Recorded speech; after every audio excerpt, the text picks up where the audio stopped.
everybody, and welcome to Empowered Spirit Healing.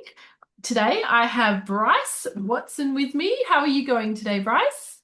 I'm so good. We've been just playing catch up, and so I'm so good. I'm so excited Hello. about this episode. How are you?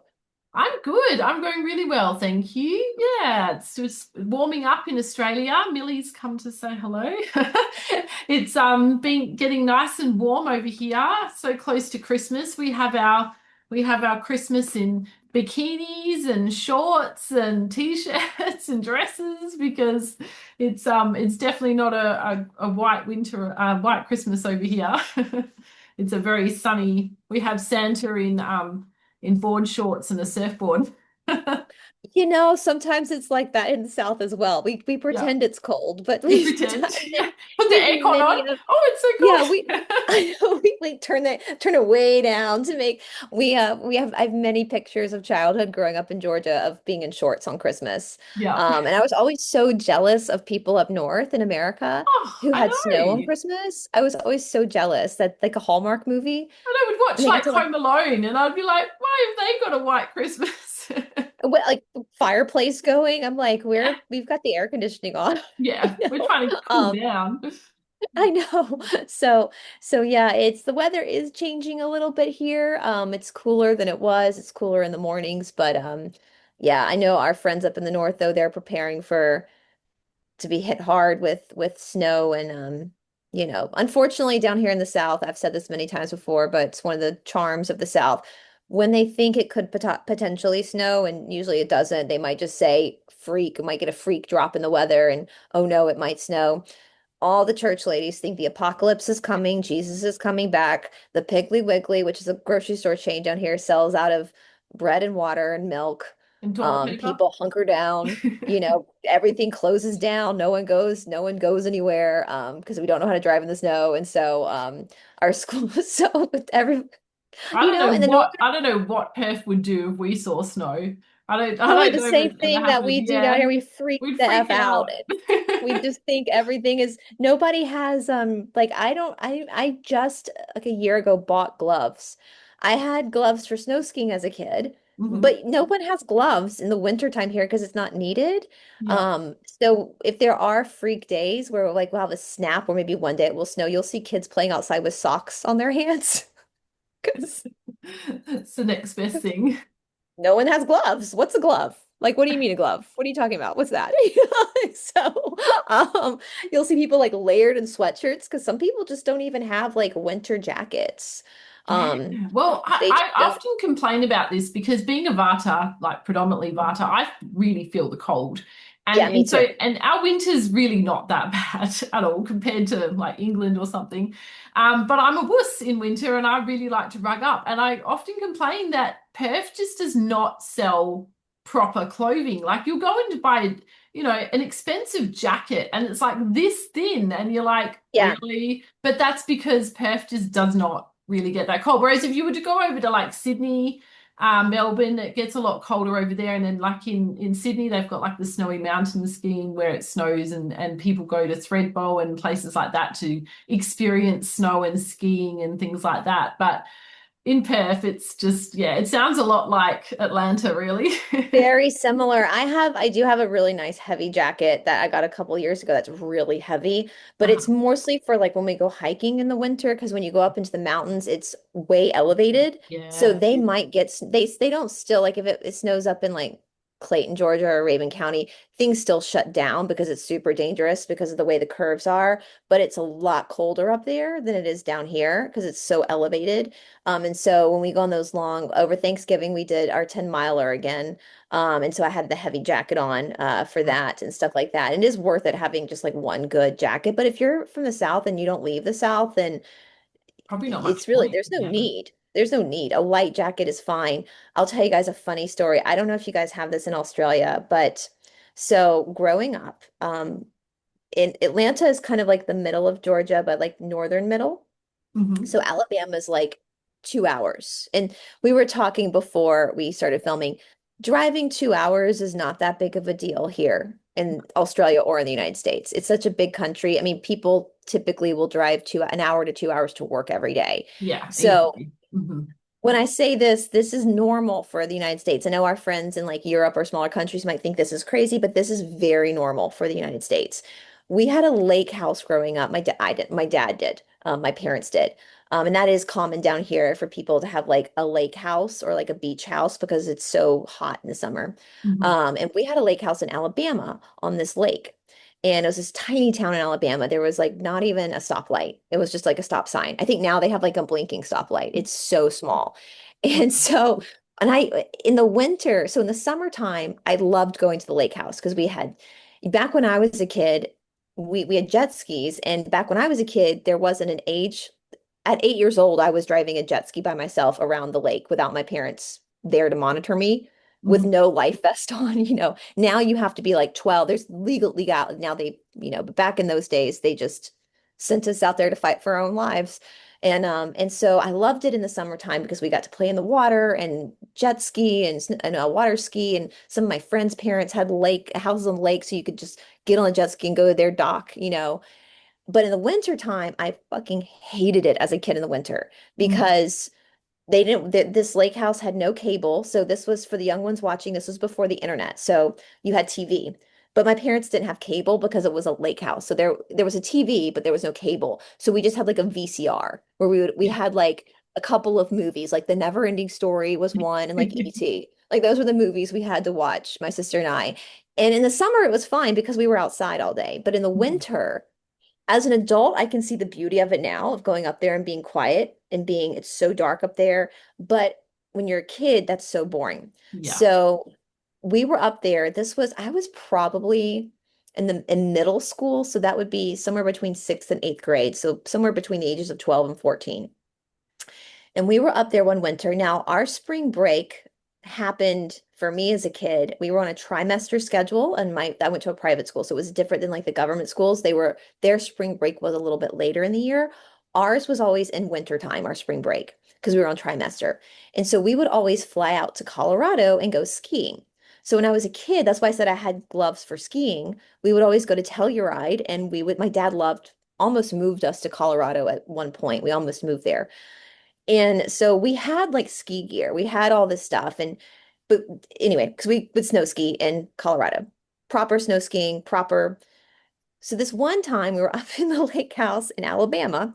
And Alabama is this like sweet home Alabama. Like this is the deep South, right? This is the South. Mhm. And we're so freaking bored. Like there's nothing to do. My sister and I are so bored. In the summertime, we could always bring friends with us, but in the winter, we never brought friends because it was boring. Like, what are you going to do to entertain your friends? And so my dad finds this place in Mentone, Alabama. If you guys, this is where our lake house was. This is where Camp Skyline is, Camp Laney. There's some camps up there. In Mentone, Alabama, my dad found a ski place, but there's no snow. It doesn't snow. So it's fake snow. And my dad decides that for us to bring our ski gear, because we're going to go skiing in Alabama. In fake This snow. one weekend, we were up in Alabama. So my parents get us all dressed in like our proper ski gear, like that we take to Colorado. We get in the car, and you know A Christmas Story, that movie where the mom bundles him up and his arms are out to the side. He's like, Yeah. Ralphie, Ralphie. Like that's how my sister and I were like bundled up as little kids. We get to this place, this ski slope in Alabama where they're making fake snow. So you pull up into a gravel parking lot and there's this big old machine that's like pumping out fake snow on this little hill. Like it's not even like it's a hill. It's just a hill. It's maybe a mile. It's just a hill. And there's two different paths you can take. And to get up to the top, you get in Colorado, you sit in like the ski lift. It's you Uh-huh. sit and you go up. That's not what this was. You held on to like a rope and Oh, it pulled you. So you got your skis and you held onto this rope and it pulled you up to the top of the lift. And then you just down. It took 2 minutes to get 2 seconds. down. Yeah. We get there. My sister and I were the only kids, the only people in actual snow skiing clothes. Oh no. Everyone else there had like blue jeans on and like a t-shirt, like a Marlboro t-shirt. People had like cigarettes. I mean, this was like the 90s, guys. People were like skiing with like cigarettes hanging out of their mouths. Oh, And that's I so funny.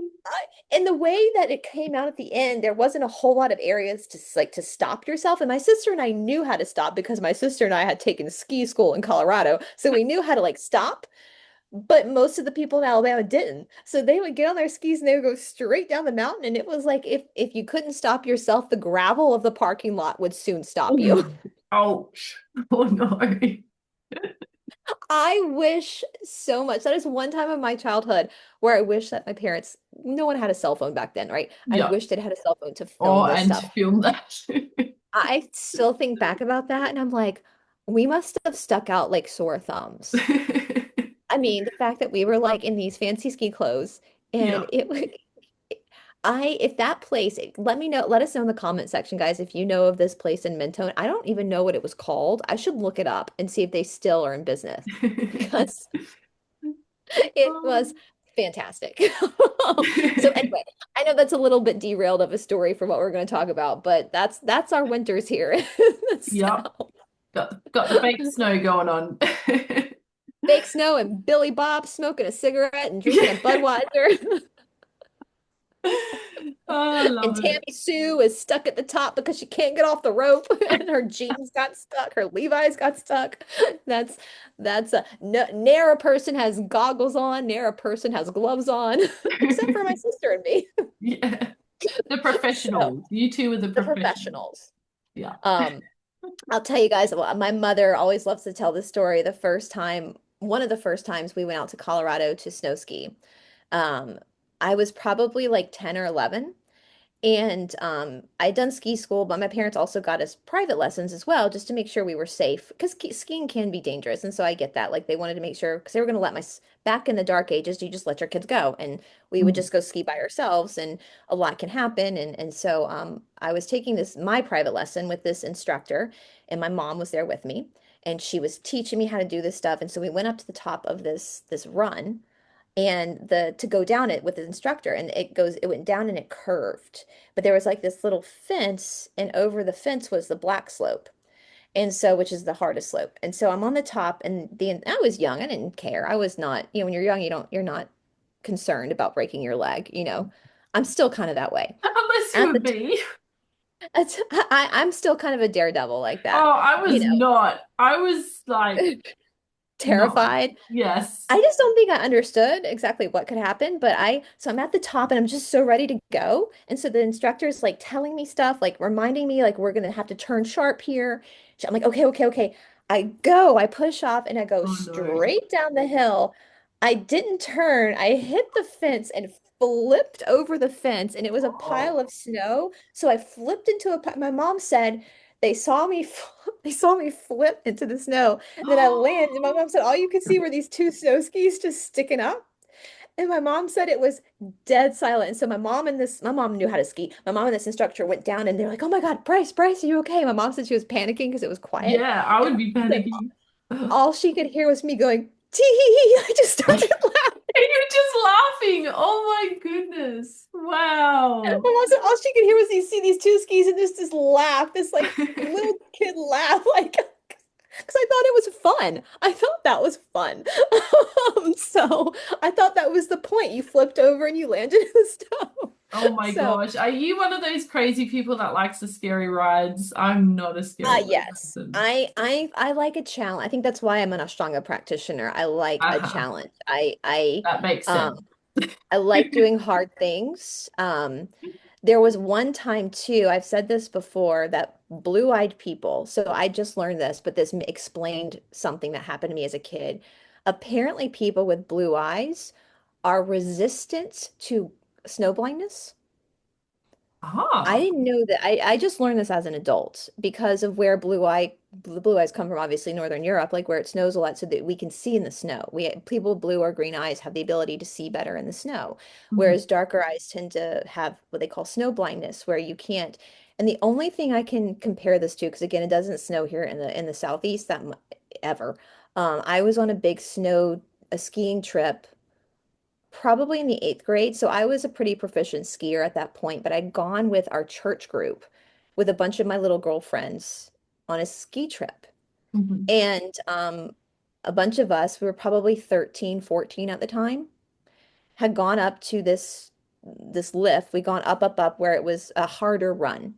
And I was kind of because most of my friends also skied a lot, so we were cool to do. Like nobody worried about us. When we got to the top of the run, way up in the mountain, a huge like pounding snow came in. They started warning people like we need to get people off the mountain. It's snowing so hard that it's going to cause snow blindness. And when we started going, all of a sudden we all stopped because it was snowing so hard. You couldn't tell which way was up, which way was down. It was like being underwater Oh my almost. God, that would You be know, so when people say they don't scary. know which way to go. Yeah. But I could get us down the mountain.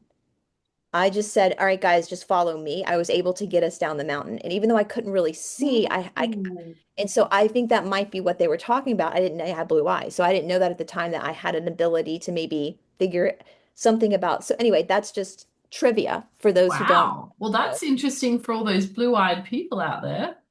It doesn't really come in handy when you live in Georgia, Doesn't but really come in handy if you live in Perth, but but if you're blue-eyed and live where it snows, like you have a superpower apparently, and you can handle snow blindness. So anyway, very cool. all right. Enough of those storytelling. So that's but speaking of adrenaline, like that's why I think I ended up picking the hardest form of yoga. Yeah, that I actually mean, makes total sense now. Why you were drawn to that, and I yeah. went for the pretty yoga. I was like, what? You mean this posture sometimes makes people's nose bleed? Yeah. Let me try it. Let's see. Whereas I'm just quietly crying in the corner. Oh my God. Um, so I think a lot of that though, and I think because I know we're going to talk a lot about fusion body and that kind of stuff and like Mhm. exercise, but I think for me too, I think that is definitely there's meditation in that. Mhm. Where there's, as Todd says, like when the misery hits, that's when meditation starts. That's when the real Wow. work starts, Mhm. is when the Mhm. misery hits. Yeah. Yeah, That's that's when pretty you're really, powerful when, and yeah, so when you many get to people that point. quit when it gets Yeah. uncomfortable. And it's like, that's when it actually starts, though. That's when the practice starts, Mm. is when it gets Get to that point. unbearable. Yeah. You know, And like it's hard. It's hard to stay there and to push yourself to keep going. But that's it where all takes the magic and practice. the transformation happens. It Yeah. takes practice doing that. We over Thanksgiving there's this like 10 miler that we do. We've done it twice now. And it's brutal. It's a black diamond hiking trail, which I knew that was skiing, that's what they did, like blue, green, to mark out the difficulty of the trail, but I didn't know that's what they did with hiking trails until this past trip I saw the black diamond. I was like, "Oh."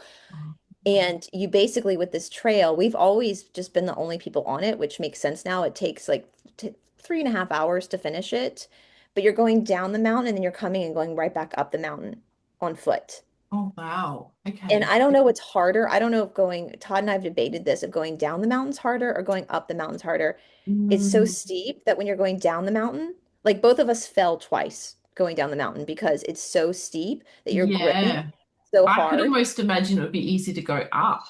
Yeah, you go faster going up than you go down because you're trying so hard to maintain your balance. Yeah. But the last 2 miles, so you hit this place, which I don't know what 2 miles would be in kilometers. Let's see, a 5K is 3.2 miles, 3.1 miles, sorry.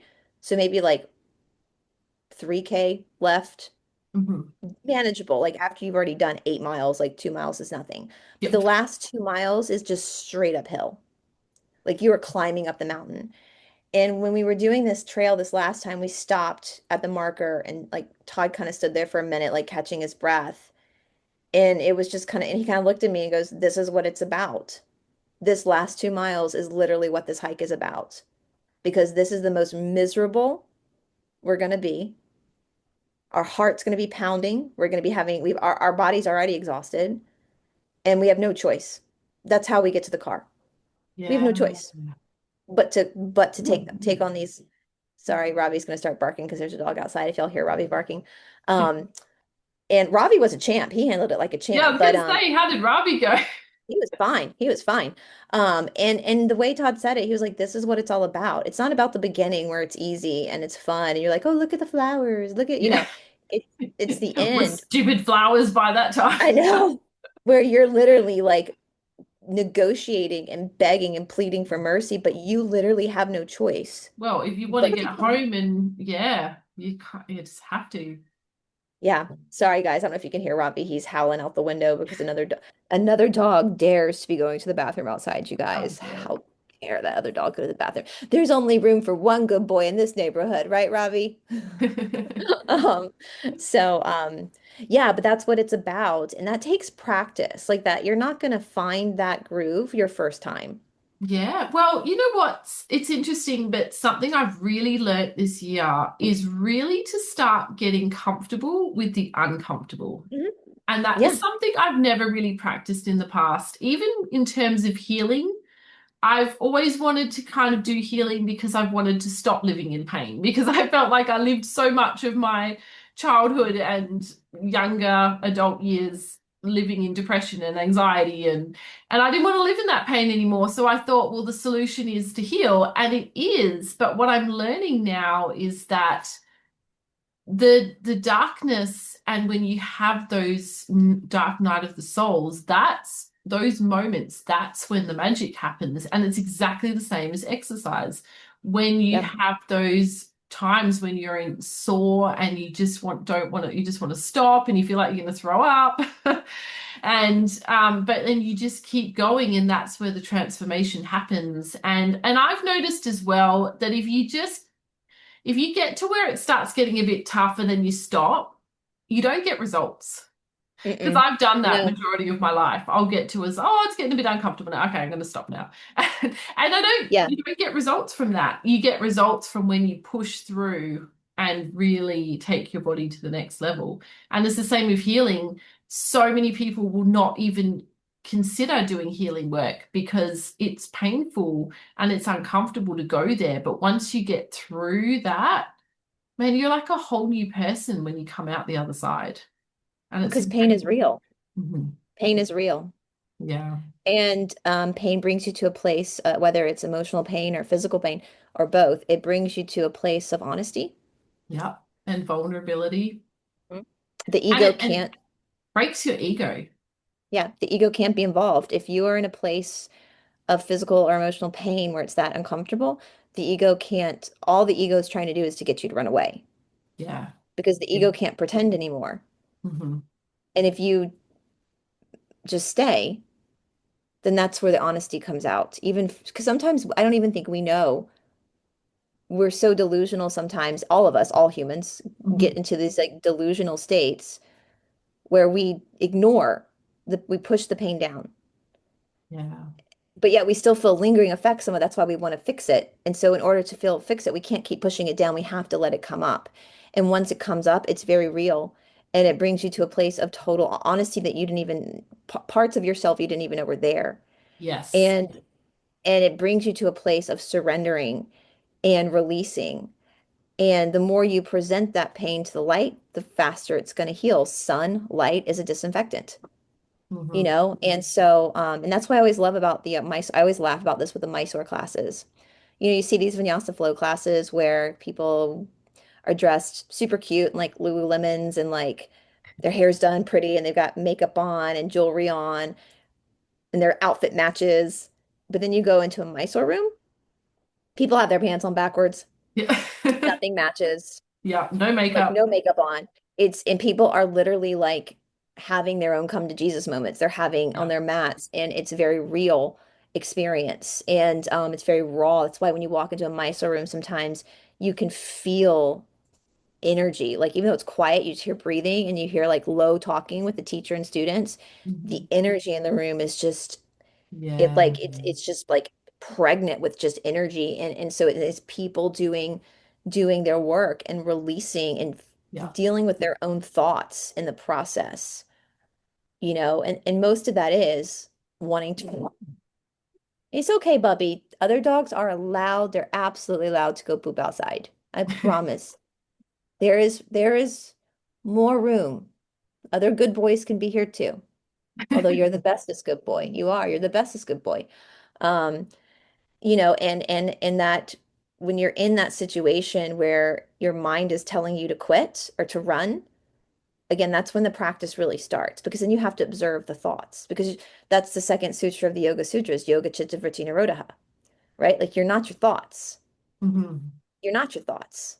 And that's a big thing to adjust to, I find as well, because so many of us are just so used to just believing what our mind's telling ourselves. And we identify with that inner self-talk.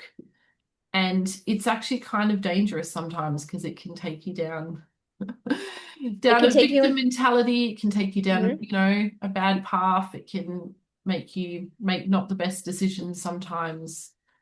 It So enables sometimes, disassociation.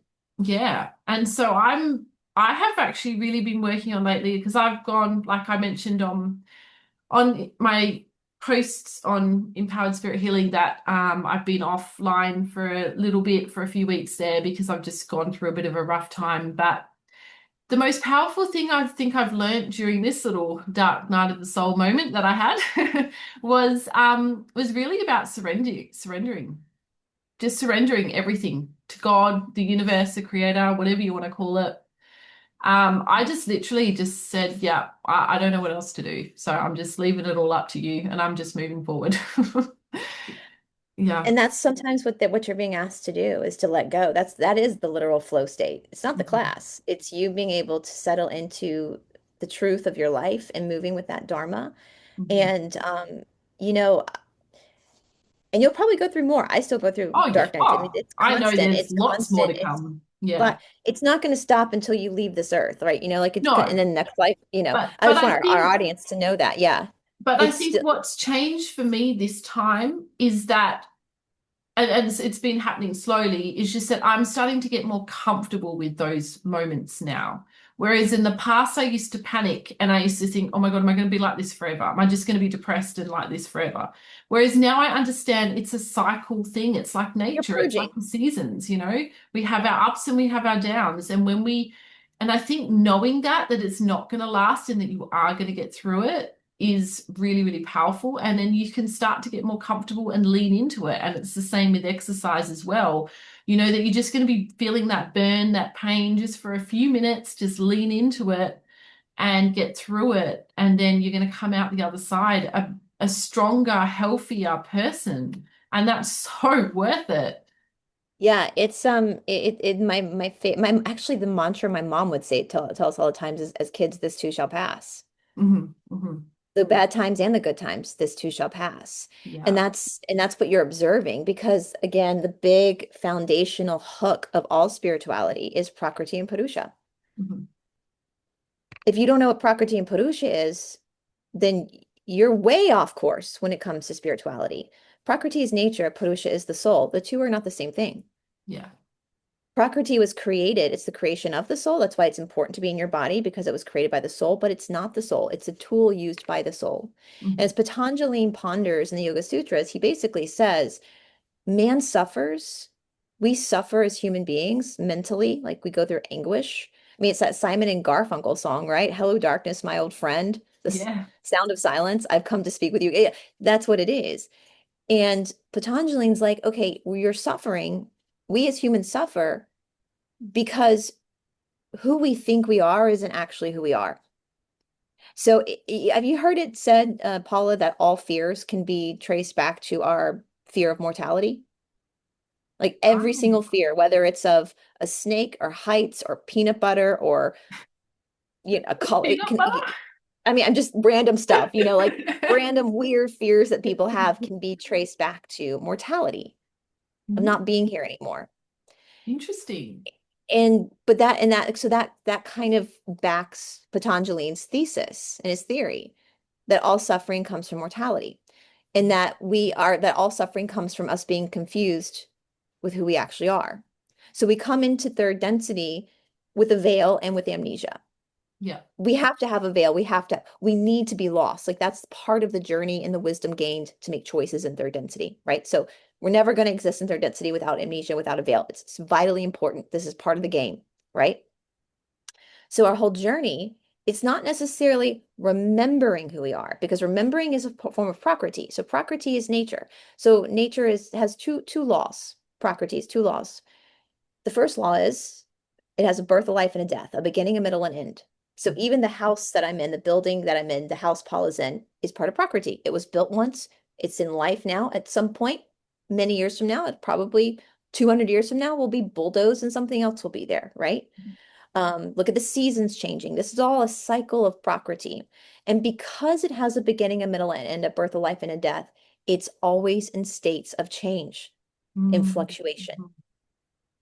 So when we identify myself, like if I identify myself, if I misidentify myself as Brice, that's who I am eternally. Well, no, because Brice has an expiration date. And Brice is always in states of fluctuation and change. We get older, we age every day from cradle to grave. We're closer and closer and closer to that final day, that final breath.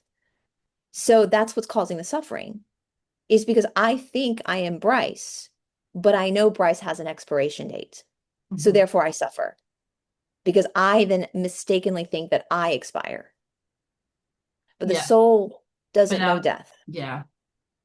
And so part of the practice, when we look at the limitations of the mind, the negotiation, especially that's the meditate. Now we can get into the energetic portions of the body, but most important is the mental aspect. The energetic and physical reactions of the body are going to happen regardless of whether you're aware of it or not in exercise. So the main thing I like to focus on is the mental aspects. Mhm. So when you're feeling that pain in the body of exercise, that discomfort, and your mind's going, stop, stop, stop, stop, stop. You can't do this. Stop. Why is the mind saying that? Because this pain resembles death. And when the body dies, the ego goes with it. The mind goes with it. Of The course. belief And system so the goes with ego it. is trying to survive. Yeah, is trying to put off the inevitable. So the Mhm. more that it's not telling your brain to shut up because your brain is supposed to keep you alive. Like thoughts are, Yeah. that's when you're here on earth, that's its point. So for me, for me, I'm coming up on my 20-year anniversary on February 3rd. It will be my 20-year anniversary of doing this work. Wow. I have people ask me all the time, how do you stay motivated? Y'all, I haven't been motivated in like 18 and a half years. What are you talking about? What do you mean motivated? Like what a silly thing to ask.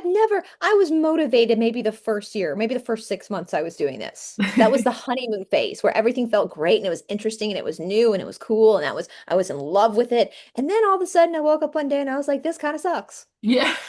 A And lot. the newness wore off. Like it was like, well, this shiny new toy I found, this isn't so shiny anymore. And this is really hard. And I don't want to wake up. I want to sleep in. And that's when the practice really kicked in. And that's when it became discipline, Hmm.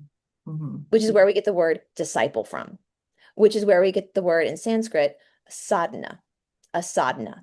A sadhana is your spiritual discipline. It's Right. not your spiritual motivation.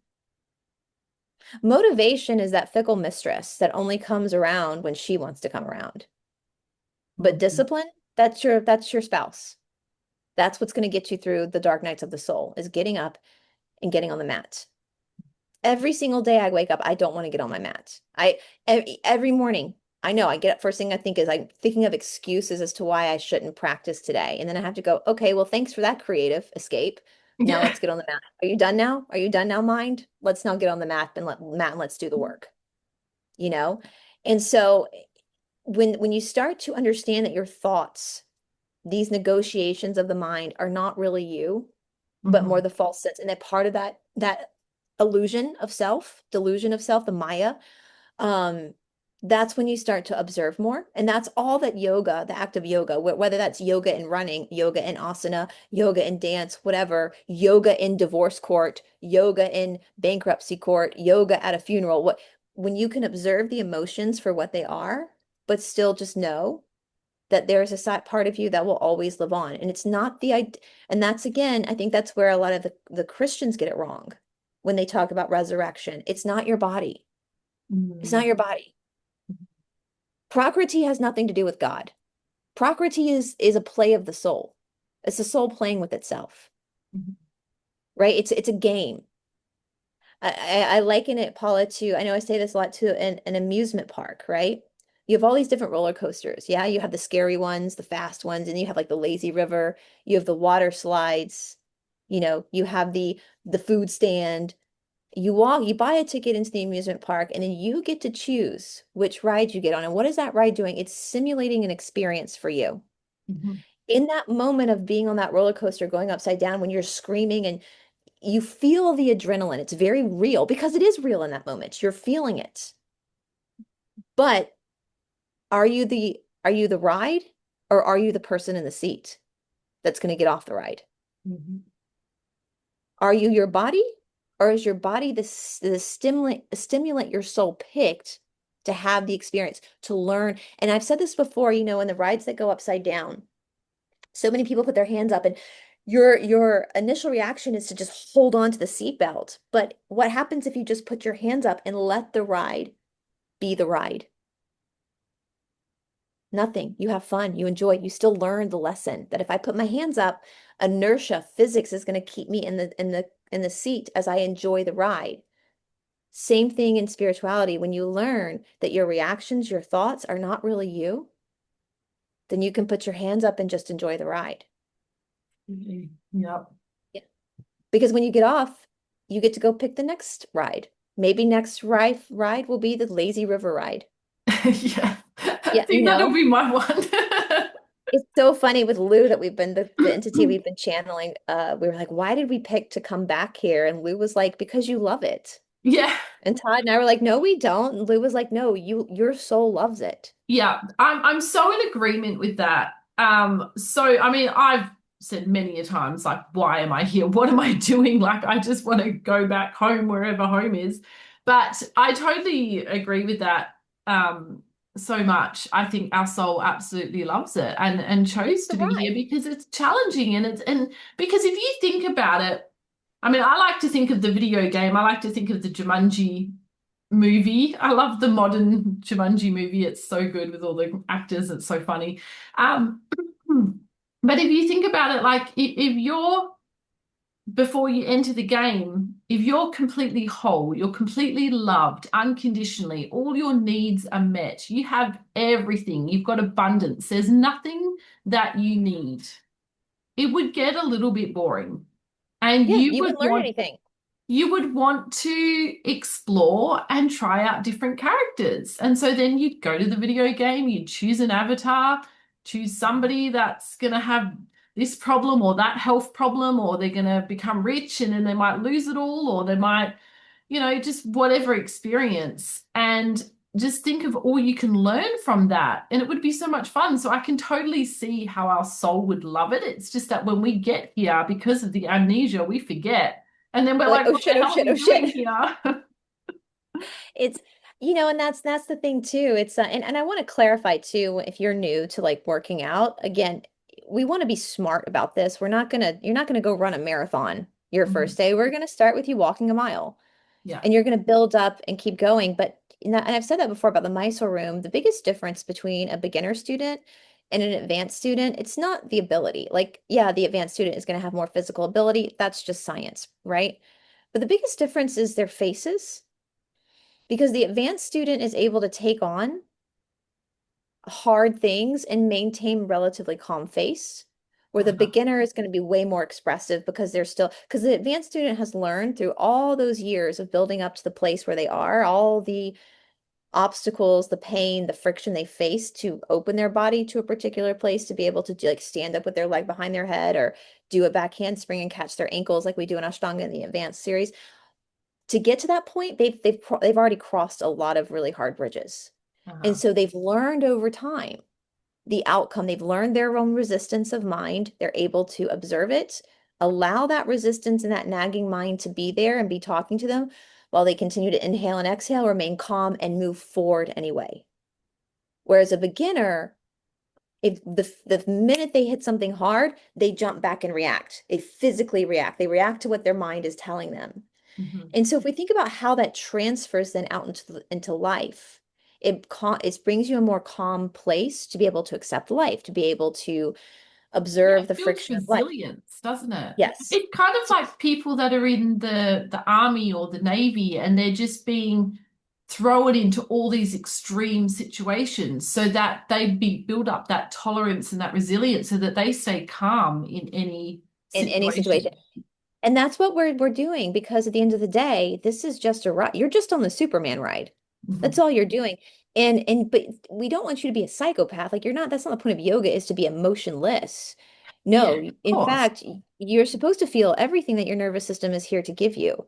Yes. But you But want being to able to feel it. You want to be in control of your emotions. You don't want your right. emotions controlling you. Hmm. It's like Ram Dass, whenever he would in his writings would hit up against something hard, that where he had felt that reaction, that trigger, he would always say, "Oh, interesting. Yeah, I love Interesting. that. Like, why did I, for me, and that's what's beautiful about the Ashtanga practice is like in with my body and where you have limitations, I say that loosely, are resistance is typically where you have karma held. So like for me, a lot of people struggle with leg behind the head. I never struggled with that. I love Ekapada Shirshasana, Dvipada Shir. I love all the leg behind. That feels good to me. It feels good. That feels good on my hip. My hamstrings have always been relatively open, but backbending that's where I react. That's where and I do also react. So what Ram Dass would say, like Ekapade Shirshasana, one leg behind the head forward fold. I love that posture. Interesting. Why do I love that posture? Then I Mm, go on that exploration of why do I have a joyous sensation in this posture? And then when I get to Kapotasana, a deep back bend, why do I react violently mhm. to that shape? All it is shapes. That's all we're making is shape. So interesting. Then you start to go on that self-exploration. Yes. And I And think that takes years. leaving the judgment out as Yeah, well. So no, even when it just comes to interesting. emotions, maybe you're having an argument with your child or or your partner or whatever, and then you just take a breath and you just pause for a moment and you just think, yeah, interesting. And just leave Interesting. that. Yeah. Yeah, and that is one of the most powerful. Yes, you're not, all this Nexium stuff is coming back up because Allison Mack is now out of prison. I Yes, know I saw Kelly, we've been that. speaking to my friend Kelly, and it's Nancy Salzman's out. Two things. One, I want to say something interesting that Allison Mack did say in one of her interviews, where she realized that whether she was in a fancy, I'm paraphrasing what she said, whether she was in a fancy hotel, in Monterey or in a prison cell, there she was. Yeah. She was still the same person. And that's a very You can't spiritual, escape yourself. nope, there, wherever you go, there you are. Yeah. Money's not going to buy you happiness. It might buy you convenience, but it's not going to solve your problems. Drinking is, trying to disassociate is not going to solve your problems, right? Because wherever you go, there you are. Whether you're in India or America or Australia, the same shit's going to come up. So, but another thing I want to point out too, that's different, like with these cults like Nexium, from an outsider looking in, as someone who's been on a legitimate spiritual path, um, what Keith Raniere was trying to do and why it turned into a cult was he was trying to get them to come up with their answers and their solutions right away. That's not what we're doing in yoga or at Fusion Body Studio. Yeah. Yoga is we're observing. Mhm. That's all we're ever doing is just observing. Oh, interesting. That's how I react. Why? Interesting. Let me ponder on that for a little bit. Oh, interesting. Huh, I have this problem. I have this shadow. Let me observe that. Let me think about that. We're not looking to heal you in one class. That would throw they talked about with Nexium too that a lot of people got hooked because they would have these 5 days and 16-day intensives where you're doing like 35 hours of therapy in one 5-day course. So obviously you're having breakthroughs, but there's a reason why therapy is only an hour once a week. Yeah. There's a reason why your spiritual practice is only you should not be doing seated meditation without absolutely doing active meditation is an hour workout and then you go about your day. Yeah. So you go to this Because you hour need that workout, time to integrate the integrate, and healing, it's and you need the observing. time for it to repair and to heal and to absorb what information you've absorbed and what realizations you've had. And all of that takes time. It takes time and we're never asking you for a solution. We're just asking you to observe. Yeah. We're always just asking you to observe. And sometimes when you are deeply involved in this, like when you're getting up in the morning, you've been doing it for a year, couple years, and every morning doing your practice, all of a sudden it does start to unfold throughout your day. You Mhm. might be sitting in the pickup line, the carpool line to get your kids, and all of a sudden you have out of nowhere, we call it, Patanjali calls it a prativa, which is Sanskrit for a flash of illumination. Like all of a sudden something will hit you. I love those It moments. will reveal itself. Yeah. And you're literally just sitting in the car listening to a gossip podcast about some Yeah. Hollywood celebrity picking your kids up. You're watching them run out with their backpacks, thinking about all the homework you're about to help them with. And then all of a sudden, out of nowhere, boom, you have a realization. Hmm. We are not, as the teachers or as the healers, we're not trying to force that realization. That's the difference between like a cult and proper healing.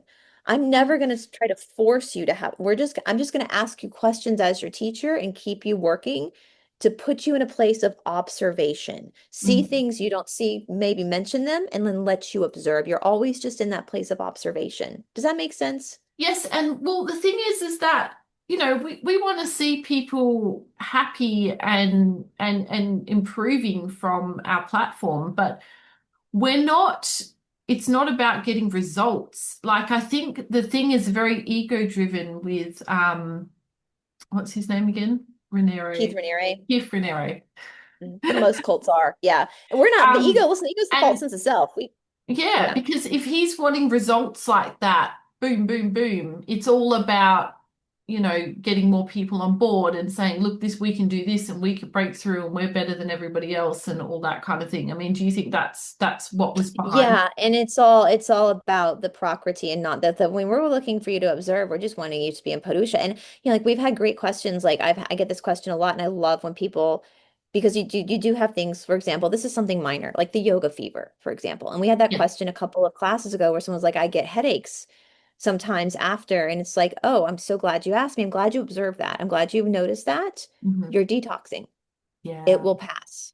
Yeah. It will pass. You're just Yeah. see it for, oh, interesting. Sometimes you get a little low grade fever and then it passes. It's because you're detoxing. To observe that, so many people, I don't think ever were in a place to notice those subtle body responses Hmm. before they actually started looking at exercise from a more spiritual perspective. And then Yes. you notice things.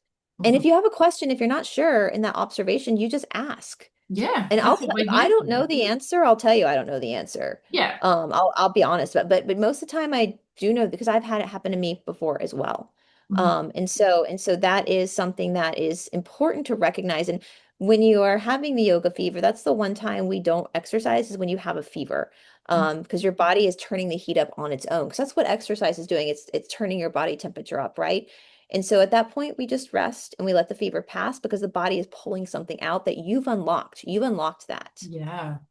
and so and soreness is very normal. I stay sore. I've been sore for almost 20 years. Yeah.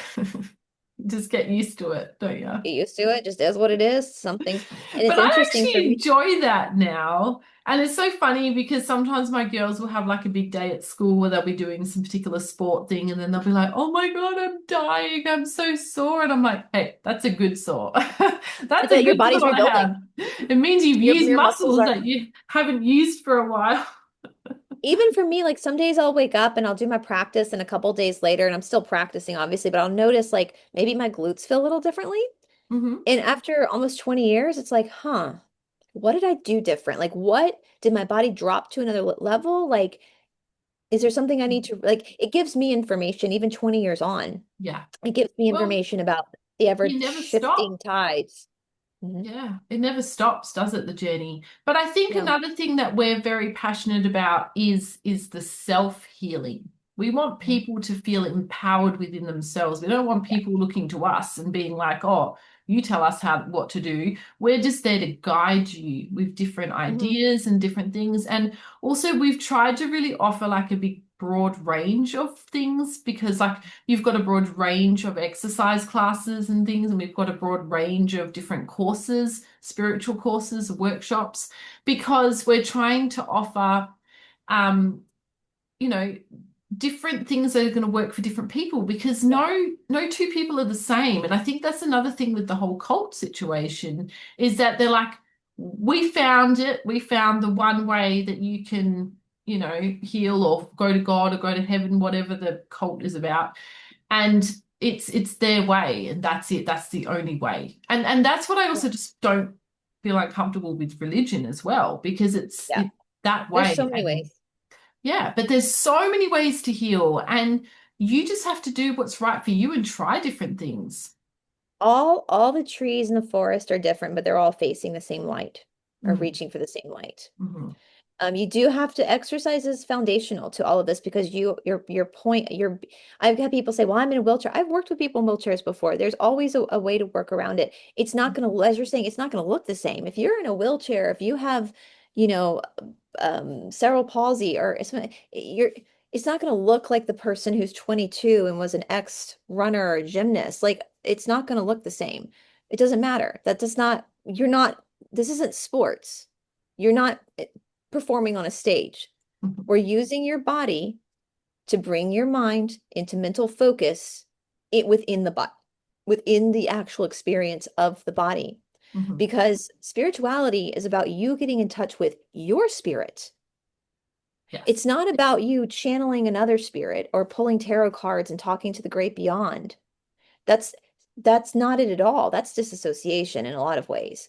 It's Mhm, about you being in your body and being in touch with your own spirit, your own Purusha. Nobody else is yours. And if your spirit decided to create a Shakti, a body that's wheelchair bound or that has cerebral palsy, well, okay, interesting. mhm, Let's work with that then. We're not going to work against it. We're going to work with it. And we're going to get you sweaty from where we can. And again, it's not going to look like the person down the room who is doing forward and back handstrings who's 22. That's the body they're in. But next life, it might be different, right? mhm. There's no competition here. We're just, and I say that a lot, Paul, like, do not compare your chapter one to somebody else's chapter 10. I want to reiterate that. As a teacher, you do not want a teacher that's not fitter than you are. Yeah. You don't want that. And as a teacher, that's a lot, trust me, that's a lot of pressure. I also want to explain too, as a teacher, I physically, in live classes, I physically use my body. I have to drop back and stand up sometimes, like drop back, hold the body of like 300-pound men. I'm 5'5" and weigh about 115 pounds. Wow. So I have to be strong enough physically to do that. So Mhm, my body, the way that I use my body is not going to be the same as the way a typical student, and do not compare the two, mhm. right? Do not, first of all, I'm coming up on 20 years. There's a reason why I go and do 10-mile hikes. That's where I am to challenge me. Mhm, But for you, that might not be the case. And we have this niyama called santosha, which means contentment, being content with where you are, not comparing yourself to somebody else because that's not your karma. That's not your, that's not my karma, my dharma is very physical in mhm. this life. And I Yeah. have O negative blood. That's probably part of the reason because O negatives are pretty athletic. And so I think my soul gave me everything I could to be able to complete what I wanted to complete in this ride of Yes. Brice. Yeah. So And and yeah, well, a friend of mine was actually explaining this to me because some of the dads like to go jogging together after they've done school drop off, which is just adorable.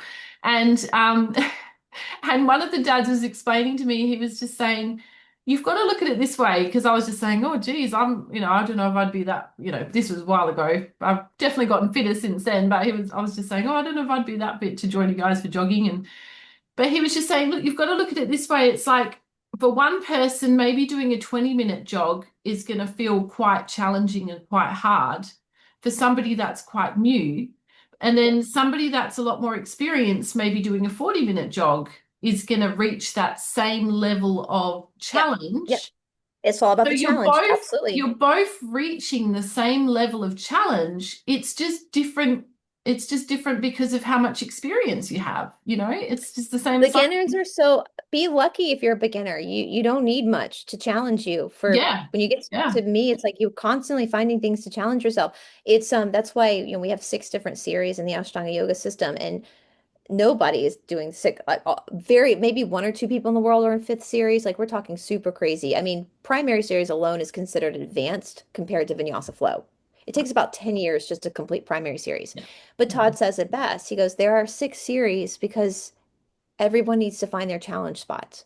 yeah, hmm, Most people will just work in primary series in their life, maybe some second. Great, you found your challenge. yeah. But And there are that's all people that who have to matters. get, yeah, that's all that matters. There are people that Yeah, have to get to fourth series before they actually hit that wall. And so as David Grieg used to say, if you struggle in primary series, you're lucky. Consider yourself lucky because your karma came up early. Your Yeah. karma came up early. So that I totally agree with what that dad said. And, for me too, as a teacher, I want to just, 'cause I know people have heard me say, like, I'm about to go film a video for, as we said, a mobility flow after we get off when I'm all dressed in my leotard and makeup to go film. I've even got Mhm. my, you guys can see, I've got my leg warmers, all that stuff Woo! on to film. Not the shoes. The shoes are just slides to get into. We film at AYA, so actually to get to the shala. Um, our students have heard me say I'll film and then I'll go and do another workout for myself. Mhm. That's not saying that you have to do the same thing, like do two workouts in a day. When I'm filming, I am filming at a level that I hopefully people can translate for them to do their own work. But Mhm. when I do my own workout, that's private because I'm challenging myself. Yes. I'm pushing my own limits at that time. And that's a very private experience, as for most people, as for you at home, it is as well. And Mhm. so don't try to abuse yourself because you're comparing yourself. There's Yeah. logical logistics here. And if you just think about the logical logistics, hopefully that will relax the mental chatter a little Mhm. bit more. I mean, we have one of our students is an ex-Rockette. And for the Americans, they'll Yes. know the Rockettes. They're big famous dancers, kick lines. And she's one of our students. And I'm sure she would tell you the same thing about her ability to move because of her past experience in Yeah. dance. And now it's different because it's a business in dance. It's about, Oh, hello. can you Oh, hear there we me? go. We lost you for a sec, Okay, but you're back. You're back. cool, awesome. So there's everybody's path is different, and that's what I do encourage. You need to be challenged. So if you're doing workouts that aren't challenging you, then you got to step it up a lot. You need to come to Yes. a place. But I And think in the the most important thing is just to show up and to get started every single day. That's the most important thing. And yeah, like Yeah, you say, if you're doing a class that's you're finding it pretty easy, then you maybe need to level up a little bit. But we if always you're say the finding it classes you challenging, hate the most, the classes that you really hate the most, are the ones you should be doing. yes, yeah, So, I want to talk about. We just dropped a new walking video for beginners. yes. That's brand new. I did that out on request. And in that episode, I actually pull a chair out and show you how to do the whole video from a seated position. So if you're in a Ooh, I haven't wheelchair, checked that one out yet. Wow. we have one student that's just had some abdominal surgery. Uh-huh. That's a good one for her because I show you, and hopefully by seeing that, you'll be able to understand how to use the chair. If you're massively obese and your joints are feeling a little bit of pressure from standing up, you can Mhm. start from a chair. Yeah, isn't that amazing? So it doesn't matter where you're at in your No. life, there is always a way to move to help you. And likewise with this video, I also say for people, even though it's geared towards beginners, I do the low impact with you. Mhm. It's easy choreography, it's fun music. I tell our more experienced students, you can downgrade this by modify it by using a chair, Mhm. or you can add wrist weights. If Yeah, you want make it more, more there's challenging. always ways to move within the workout that I like to call it a practice more than workout because you're just practicing observing your body. And there are ways to do that to meet you where your resistance is. Hmm. Always. And if you have any questions about that moving forward, anybody about some workout, just send us an email. I'll be more than happy to talk to you one-on-one about your specific situation. Yeah, We do things barefoot in most classes because it's re-stabilizing the foot. yes, However, if you feel like something's going on and that's not healthy for you, you are in your own house, so you can wear shoes if you want. Totally yeah. your choice. I Um, was just going to say that the chair workout would actually be really good for some elderly people as well. Elderly too, absolutely. Yeah, And you can even excellent. you have a chair ready, and if you start building up strength, you can start without the chair, move to the chair, get back up off the chair. I even in that one show too with people who struggle with like swelling in their legs. So Yeah. inversions are good for that, but I know a lot of people can't do a headstand, and I don't want you using a wall for a headstand. Please do not use. I know in Vinyasa flow classes they like to have you use the wall. Don't do that. You're gonna hurt yourself. If you cannot get your legs up without the wall, then you should not be putting your legs up into a headstand right now. You're gonna throw it's only a matter of time when you're gonna throw your neck out. We need to get your core Wow. strong enough to lift your legs. Mhm. And I have videos where I show how to develop that without the wall. So hear me, even if you never join Fusion Buddy Studio, take this one. If you go to a yoga class and they have you go to the wall for a headstand, don't go back to that yoga class. Yeah. You're gonna hurt yourself. You're gonna throw your neck out. It doesn't Inversions as far as headstands are about the spine being upside down. So Mhm. if you just have your spine upside down with your legs on the floor, That's great. who Yeah. the fuck cares if your legs go up? Like, it doesn't make you a better person. It's not like you're gonna die and go to the pearly gates and St. Peter is gonna be like, "Did you get your legs up in a headstand?" No, right? Just get the spine upside down, right? That's what we're doing. We're draining the organs, all that kind of stuff. Now, with that being said, people who do struggle with like swellingness in their legs and their knees, especially knee issues, in this particular walking video, I show you how to do final rest with your legs either on a chair or up the wall, Yes, I which like helps doing with it that as well. comfortable. Yeah, that's good. So there's that new video we have has a lot of different modifications in it, and we can talk further about that in the new year. Before we talk about Todd too, I just want to remind our students, I've gotten some people already. I Our students are creating the last workout of the year. I want to start doing this every year. Okay. So what that means is you need to send Paula and me, let's say we'll say by the 20th. How Hmm. about that? Yeah, By the 20th, send Paula or me your favorite moves from any of the videos that we have up on Fusion Body, yeah. the ones you really like the most. I'm going to collect all of them and I'm going to weave everything together for one final holiday workout with everyone's favorite moves. Which is So such make a sure cool you're idea. sending. I love I know. it. I know. I just tell you don't have to worry about the choreography. Just tell me the moves. I'm gonna weave it all together for everybody for the final workout. So Paula, do we want to talk about this upcoming Saturday, which is the 13th at 9 a.m. Eastern time? Yes, very excited that we're going to be having Todd talking to us. And so, can you please explain to us, because this is a bit different. We've had Todd on before on Fusion Body Studio, but this is a little bit different, isn't it? It's going to be more of a conference. We're So, gonna do a how does this conference. work?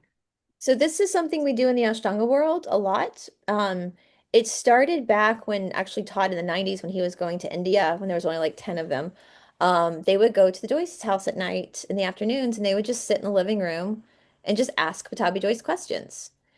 And back then it was weird for Patabi Joyce because in India it's considered disrespectful to ask the teacher questions.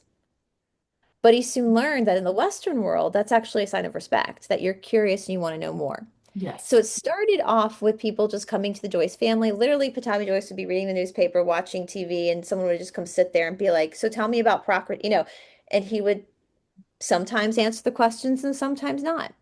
And so as it grew, what started happening is they would create conferences. So they would do it on Saturdays when I was in India. It's on Saturday at like 1 o'clock in the afternoon. And they usually go until about 3. And so usually what Sharat would do, and this now we have like 300 people in the room, right? Is he would come in and he'd usually start with like one sutra he would talk about, like, and then kind of give a little speech about that sutra, and then he would open the floor to questions that people had. Hmm. Now, some questions were stupid, because sometimes people just want Sharat to notice them. I remember one time somebody asked Sharat, if you live in a country where there's seasons, how do you handle that? And Sharat just goes, you adjust your thermostat. That's funny. But sometimes people ask questions about the Bhagavad Gita. And I Mhm. remember Yeah, indeed. I'll never forget a very famous teacher asked a question about the Bhagavad Gita because the Bhagavad Gita is a war. Mm. The whole teaching of yoga starts in the middle of a war with Arjuna. The Bhagavad Gita is part of the Mahabharata, a bigger piece. And he was like debating with Sharat this idea of this war that Arjuna found himself in the Bhagavad Gita. And finally, like this teacher kept saying stuff, and finally Sharat goes, "You just don't understand the Bhagavad Gita, do you?" And that shut it down. Like, you need to go study the Bhagavad Gita more because I think you don't understand, which I kind of felt, I mean, this is my ego coming out. I kind of felt proud of myself because I've always kind of understood that this was like kind of metaphoric and kind of like, but also not, but also it was kind of metaphoric about yoga is not about light and love. Yoga's hard. Yoga's messy. Yeah, it's real. It's real. And also the idea of being in third density, we're always going to have conflict. Yeah. That's the point of, and that's what brings about practices like yoga is because of the conflict. It's the polarization, right? Yeah, but I think And I it's think about learning strategies of how to deal with it in the best way possible. So how it's to be all in the about, moment with it. yeah, and learning to deal with your ego. You can never get rid of your ego. It's not going anywhere. You're going to have it till the day you die. But it's learning how to handle it, learning how to handle your emotions so they're not controlling you, and learning how to surrender. All of that is all just different strategies, and learning how to respond instead of react is a And huge that's one of thing. my favorite messages from the Bhagavad Gita, which I think is hysterical. And just when I first really started studying it, I was like, oh, duh. Arjuna is talking to Krishna and he's a warrior and he's looking across the battlefield. He sees his family, his friends, like all these people he's loved in his life, and now he's got to go fight them to the death. Yeah, And he's sitting there having this like come to Jesus moment, this which is funny because Krishna is the Christ of the Hindu pantheon. And he's like, I don't want to do this. And you would think the way modern spirituality teaches it, you would think, then don't do it. yeah. No, that's not what It's Krishna like, no, says. it's Krishna like, says, that's what you're here to do.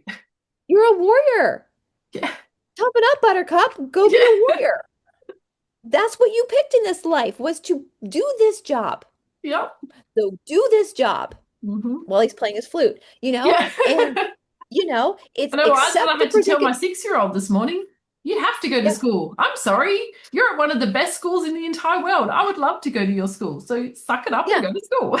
And you put your backpack on and you go to school. Yeah. Like Like this is that's life. We just have to do things that we don't want to do sometimes. I wanted to accept the ask you, predicament you're in. have you seen that movie that's based on the Bhagavad Gita? No, what movie is this? Oh, it's got Will Smith in it, and he's like plays a he's a golfer, and so he's Arjuna, and then Krishna is, or is it, no, hold on. No, Will Smith is, oh, hold on, let me just quickly look it up. It's such a Well, good movie because it's while based you're on a looking it book. up, I'll say like this is metaphoric. Like you every time you get on your yoga mat, you're Arjuna. Like Yes, it goes back to that whole I haven't been motivated in like 18 and a half years. Like it's this is your but sadhana. that's This just is what you what you have to do. do. It Yeah. sucks. Your fate, it's miserable, it's uncomfortable, but Oh, this is what you're doing that's right. It's to the Legend of Bagger Vance. I'm And gonna look that it's up actually because based on a book. So the author wrote this book. based on I the love Bhagavad this. Gita, This is such a special story. So what happened is it's the legend of Bagger Vance, right? Basically, the author wrote this book based on the Bhagavad Gita, and then it wasn't really going anywhere. It wasn't really happening. And then I believe somebody sent it to Wayne Dyer because Wayne Dyer is such a huge fan of the Bhagavad Gita and all of that. He loves the ancient texts and would study them. And I think he helped, I'm pretty sure he helped promote it. And then it ended up getting made into a movie which stars Charlize Theron, I don't know how to pronounce the name properly, Matt Damon and Will Smith. That's right. So I think it's Will Smith plays Krishna, and then Matt Damon, I believe, is Arjuna, and Arjuna. he's the golfer. And yeah, it's just, oh my God, it's such a fantastic movie. It's You have to I'm gonna watch it. watch it because the Bhagavad Gita for me was super life changing. I mean, I'd Yeah. studied it before in school. I got a snarky message. Well, not every one of us can go to India. Yo, I didn't. I learned the message behind the Bhagavad Gita in America. Like that. Yeah. Yeah. Not my studies didn't start in India. They started with David Grieg in Philadelphia, Pennsylvania. Like I knew this. There's a lot when you can't go to India being a beginner. You have to have like a letter of recommendation. You had to have already like it's Oh, like getting into college. it's a process. It's Yeah. not kindergarten, right? It's a process. And so I didn't get attain all this information in India. A lot of this I had started learning before I went there. Yeah. And Because that you're is passionate why about it. and to the person who left that snarky comment, why do you think I talk about this on my show and other people's channels? Because I'm sharing the information so you don't have to go to, you can, I'm giving to you what was given to me. Hmm. And on YouTube, it's free. I had to pay thousands of dollars for my Yeah. education, you know. Exactly. But yeah, Arjuna, there's so many different ways you can take the Bhagavad Gita that, yeah, first of all, we're in third density. Hmm. It's always going to suck. That Lou has told us that when we channel it, that's just what third density is. But if you understand Prakriti and you understand the play that's going on, you can accept it for Hmm. what it is. Pain is what it is. Joy is what it is. That is part of the roller coaster we're on called Earth. Yeah. That's just what it is. That's the show. You don't go to Romeo and Juliet, the play, or we won't say, we'll say we won't, you don't go watch Macbeth to see a comedy. No.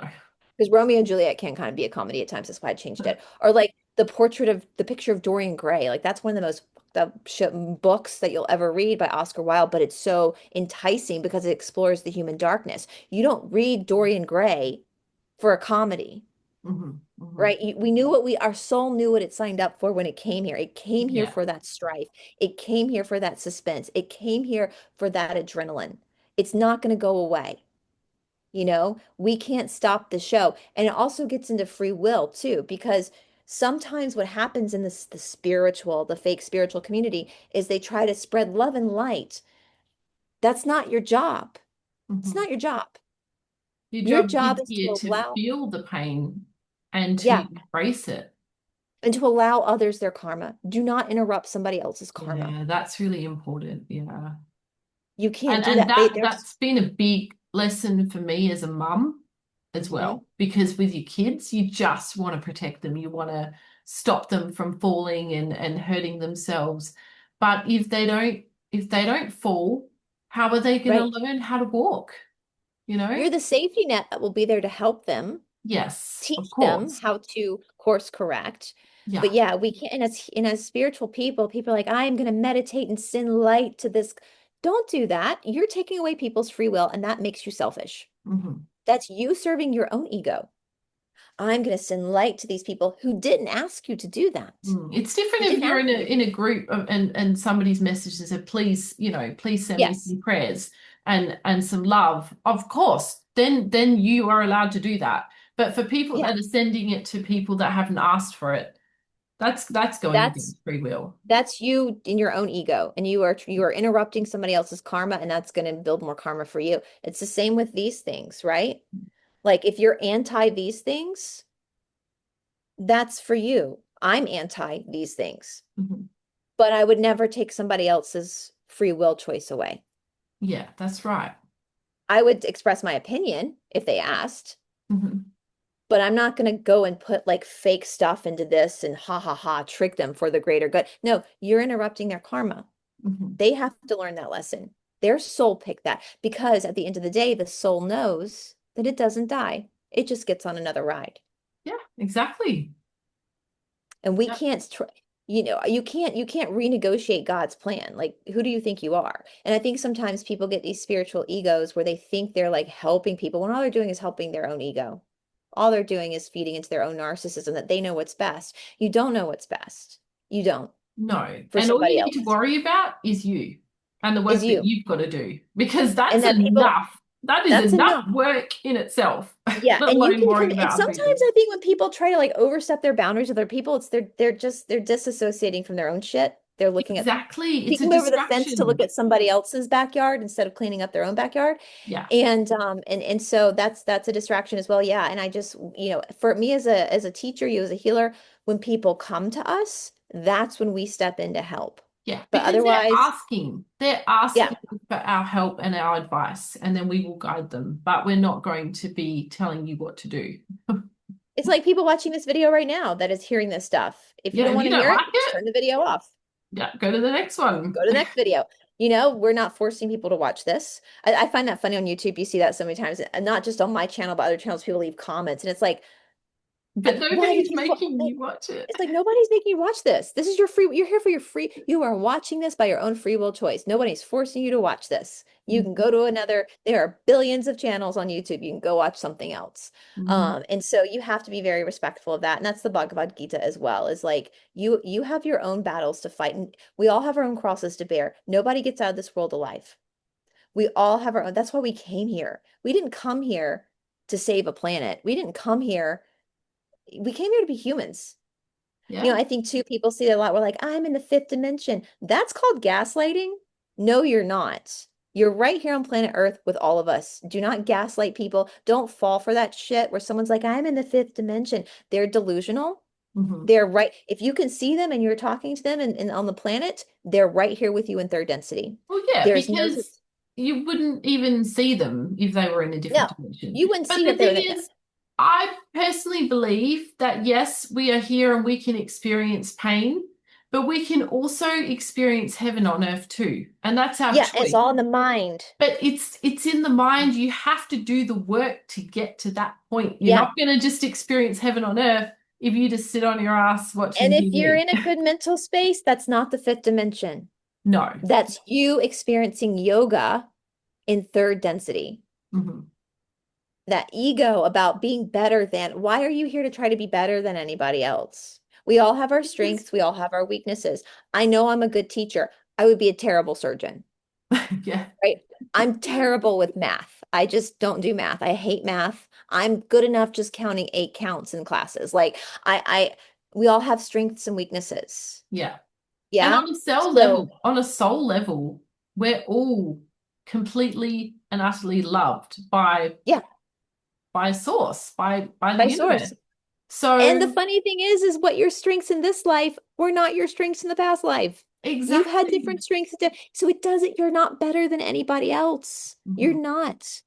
You're not. You're It not better just than it anybody just else. shows, I think if you've got that coming up in you and you want to feel that you're better than somebody else, it just shows that that's a little bit of an insecurity there, and that's great. Then you'd be like, okay, great, Interesting. that's interesting. I can Hmm. delve into that. Why am I feeling a bit insecure about that? What am I looking at externally to feed me instead of finding it within and feeling whole and complete? Let's look at like that competitive nature of wanting to be like in the fifth dimension and you're trying to get approval from an outside source to Uh-huh. lionize you. Why? Yeah. Because true spirituality, you're in that santosha, right? That inner contentment. Mhm. And that's Whether it. you're, If you are completely loving yourself and feeling whole and complete within yourself, then you don't feel the need to be better than anybody else or to reach any levels of anything in particular. You're happy and content to just live your life as you are. and there's differences between being confident, like in your job, like my job in a MISO room, like I am in charge of that room because I have the training and it's Yeah. my responsibility to And keep the you life safe. experience. It doesn't mean I'm better than you Mhm. as a human being. My job is to serve you Mhm. as a teacher. My job is to be there for you, to give you the service of helping you, just like my teachers did.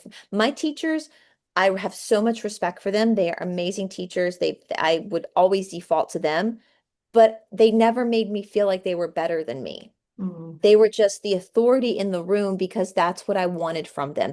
They were there to serve me, to help me, to support me. That's now my job with our students. And so even if you never join us on Fusion Body Studio, be aware of that.